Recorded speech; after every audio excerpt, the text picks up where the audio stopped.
What's going on, guys? Welcome to the channel. So in the last D100 video, we saw where I grenaded one of my cylinders. Well, not really grenaded. I mean, it definitely caused a failure condition, but I wouldn't really call it grenaded. I've definitely seen a lot worse. So I went ahead and I ordered a new piston. Well, pistons. Can't order just one. Got to order at least two. So I got 4. Insurance, foretelling, foreboding, just in case.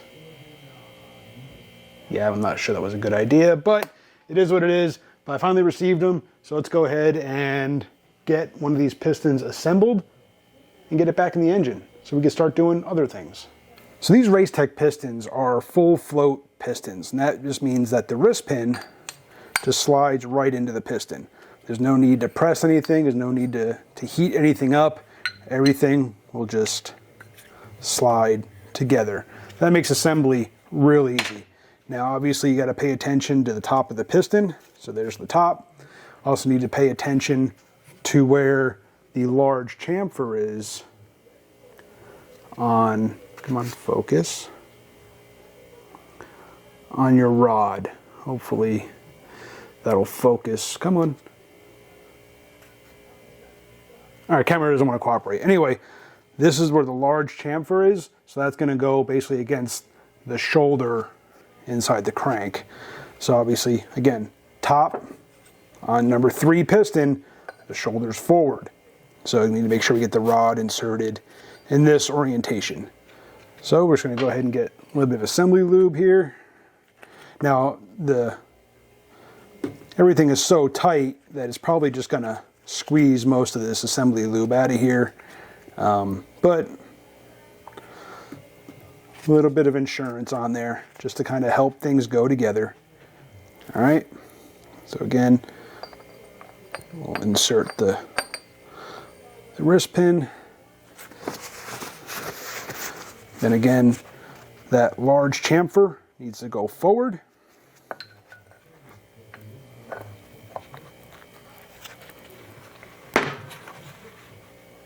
And there we go. The wrist pin is in. Now we use these wire locks to lock everything in place.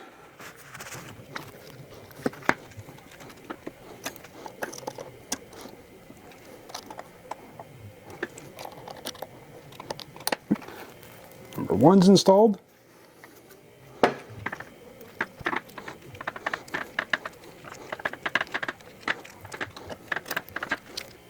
Well, the camera died while I was getting those lock rings installed, but I got both sides installed. So now we're ready to start working on the piston rings. Piston rings. When it comes to your top ring, sometimes they'll have like a dot on them. Sometimes they'll say top. They'll have something on there sometimes that indicates the orientation of that ring. Mine doesn't have any kind of indicator on it, so it doesn't matter which way this ring goes on the top ring. Doesn't matter which side is up. Now, gapping your rings. Rule of thumb is your bore size for a street engine, naturally aspirated street engine, will be your bore size times 0.004. So in my case, let me grab my calculator here. My bore size is 4.070. Multiply that times 0.004. And that gives me a ring gap of 0.01628. So round up to 17 thousandths, and that should be a pretty safe bet for a naturally aspirated street engine. Now, look at the paperwork from my engine builder. The previous rings and all the other rings in the engine are gapped. Top ring is gapped to 18 thousandths, and the second ring we gapped to 21 thousandths. So I'm going to go ahead and gap the top ring, and then I'll gap the bottom ring. So I'm not sure how well this is going to show up just because of my truck being up on stands and the space available. But we're going to do our best here. So when it comes to your ring, what you want to do is you want to put your ring down inside the cylinder, and then I'm going to use the piston to get it down in there square. So I'm going to try to do this. Hopefully you guys can see what I'm doing here. I don't even know if you're going to be able to. All right, so there I got the ring in there. I'm going to take my piston and use that to get that ring in there square. All right, now I can take my feeler gauge here, which I have the 18 thousandths gauge out. Hopefully that'll show up. And then I can check that gap. And that is already gapped to 18 thousandths. So I don't have to gap my rings. All right, so I did go and I also checked my number 2 ring, and this one does need to be gapped. It should be at 21 thousandths, and it's not. And this one also does have a little dimple right there. I don't know if you can see that or not. That indicates that this is the upside of the piston. So what I'm going to do now is I'm going to go ahead and work on gapping this ring. Now I'm just going to do a little bit, and then I'll put it in the engine, check it, come back, and keep going. Obviously what you want to do is you want to make sure that you get nice and square in here. And then we're just going to take a little bit off at a time.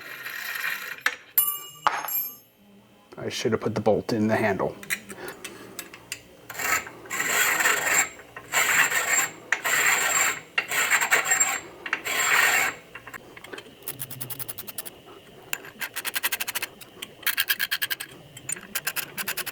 All right, so with the rings gapped, I can now start assembling. So here's the oil ring and the two, I don't know what these things are called, spacers, I don't know.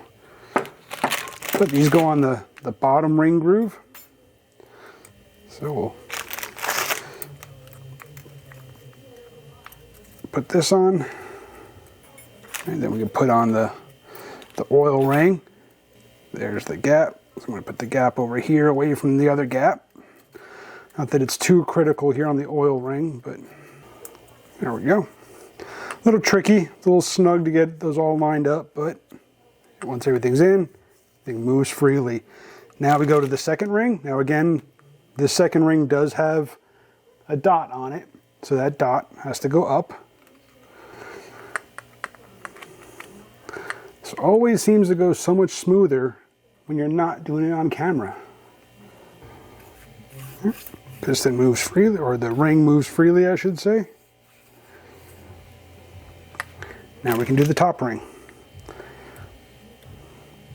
Obviously making sure you offset your gap, so there's the gap for the number 2 ring, and put the number 1 ring over on this side. Not that it's that critical. I mean, these rings do move as the piston moves, so yeah.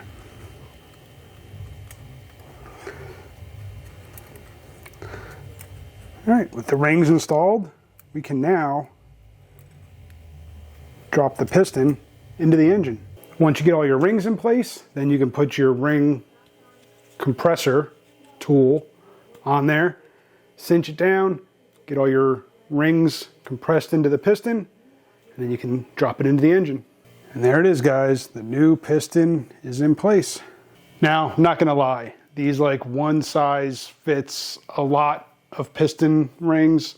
This style of ring compressor is kind of garbage. It took me several attempts to get that piston in place. This just didn't seat well against the block, and the bottom ring for the oiling ring, the bottom like spacer, kept slipping out between the ring compressor and the block. So I had to take it back out, take it apart, redo this, put it back together. It was just a thing. But so these things are, I mean, they work, but they're kind of garbage. But the piston's in place, so now I can go ahead and put the rod cap on there, and then yeah, move on to the next step. All right, guys, so before I send that piston all the way down and get it onto the crank and put the rod cap on, I'm gonna lube up the bearings, both on the cap side and the rod end. Since these have been out of the engine for a while, everything's been wiped down and cleaned. they're really dry. So I'm going to use a little bit of assembly lube, just put a light coat on there just so they're not dry. Granted, I'm going to prime the engine before I turn it over, so this probably isn't necessary, but it's a little bit of cheap, safe insurance. And then once everything's in place, I'll go ahead and insert my rod bolts and get these tightened down. Now, there seems to be some differing information when it comes to your rod bolts. I'm not going to go into specifics as far as what I'm going to torque these to because, again, differing information. These rod bolts, see if I can show you here, I have Eagle rods, and these rod bolts here are specifically made for Eagle rods. These are ARP bolts, but they're made for Eagle rods. So according to Eagle's website, these have one torque spec. You go to ARP's website and look up the same 8740 rod bolts, they list a different torque spec. So I'm going to go with what Eagle says and then torque down the rod bolts. And just like that, the piston is installed.